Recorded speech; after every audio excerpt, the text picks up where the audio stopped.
En la crisis del 30, para ponerlo en contexto, el producto en Estados Unidos cayó 30%, eh, la tasa de desempleo fue 30% durante 10 años, entre el 29 y el 39, y el comercio internacional, que hoy día es reconocido como el motor del crecimiento, cayó 65% en el mundo. Y lo que pasó en la crisis del 30 es que no se hizo nada respecto a eso. Se dijo, mire, este es una sociedad, una economía de mercado capitalista, y aquí en el fondo cada uno se arregla como pueda, ¿no? Si el banco quiebra, bueno, quiebra. Si las empresas quiebran porque el banco quebró, bueno, otro se la comprará.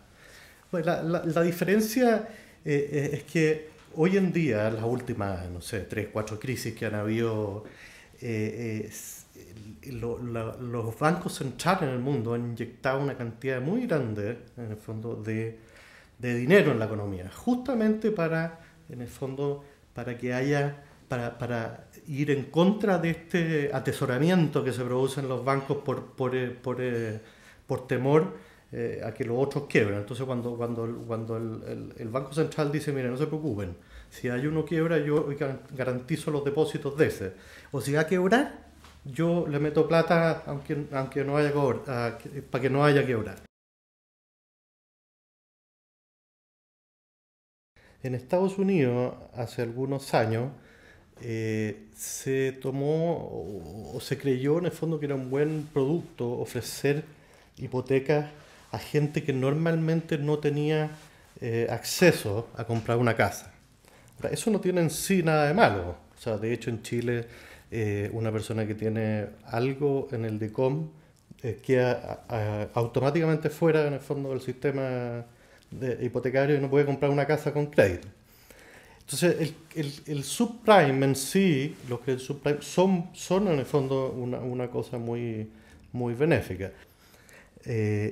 Para entender un poco bien hay que ver cómo se generan los créditos hipotecarios en Estados Unidos, que es muy parecido a Chile por lo demás. En Estados Unidos los créditos hipotecarios los generan pequeños bancos que existen en los distintos estados y pequeña gente que genera crédito hipotecario.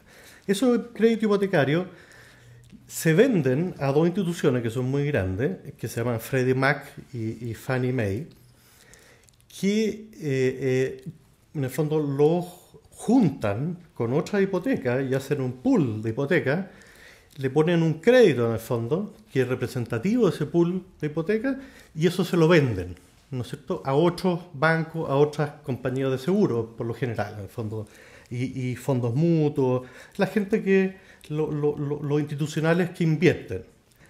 Al final, cuando uno genera una hipoteca, o sea, cuando alguien se endeuda y compra una casa, ¿cierto?, toma un crédito y ese crédito, ¿no es cierto?, como decíamos, produce esos flujos. Ahora, hay inversionistas que prefieren tener una parte de esos flujos nada más y no el flujo entero. Si lo pueden dividen esa parte del flujo en una y la otra parte en otra. Eso hace que las tasas de interés sean más bajas, porque en el fondo el que compra finalmente la hipoteca le exige una tasa de interés menor, porque tiene el pedazo del flujo que le gusta exactamente.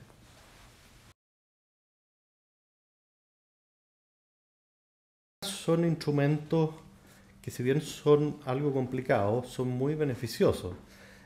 Yo tiendo a asimilarlo a, ¿cómo se llama?, a personas que les gusta el helado. Hay algunas personas que les gusta el helado de frutilla y a otras personas les gusta el helado de chocolate.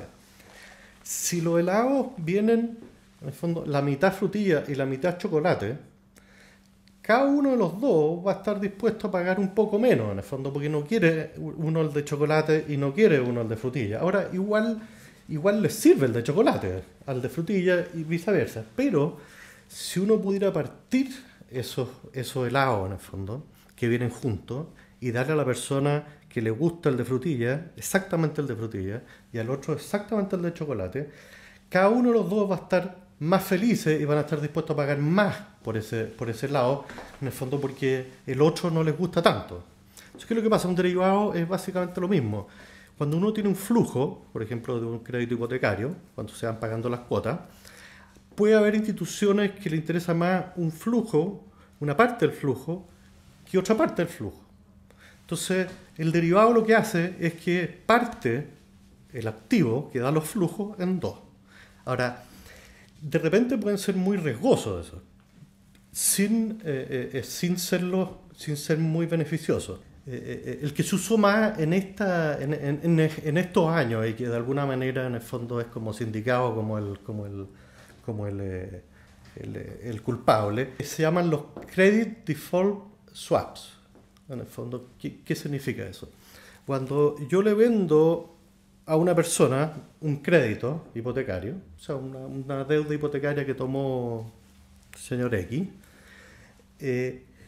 hay personas que están dispuestas, en el fondo, a tomar la parte del crédito que no tiene riesgo. O sea, él quiere el crédito, pero cuando el crédito se caiga, o sea, cuando la persona deje de pagar, en el fondo, él quiere que le devuelvan el crédito, le devuelvan su plata. Y hay otra gente, que son más especiales, pero que existe, que quieren quedarse con el riesgo justamente de default, o sea, de devolverle a la persona, en el fondo, el crédito que había comprado cuando hace default. Cuando el crédito, en el fondo, cae en mora y el inversionista tiene que devolver el crédito, hace una pérdida grande. Pero, en el fondo, al mismo tiempo, cuando le vendió ese credit default, se lo vendió en un precio bastante caro, en el fondo, porque es caro y depende de la probabilidad de que la persona, en el fondo, no pueda pagar el título. Ahora, ¿qué es lo que pasa? Cuando las personas veíamos, en el fondo, que de repente la morosidad empieza a subir, aunque sea un poco, hay algunos bancos que tienen mucho, y compañías de seguro, que tienen mucho de estos credit default. Entonces, cuando aumenta un poco, está la cantidad, en el fondo, del monto nocional, que se llama, en el fondo, que un banco puede llegar a quebrar, en el fondo, con un movimiento chico. Si es que lo ha hecho, si es que ha sido, digamos, si es que ha sido muy, muy arriesgado.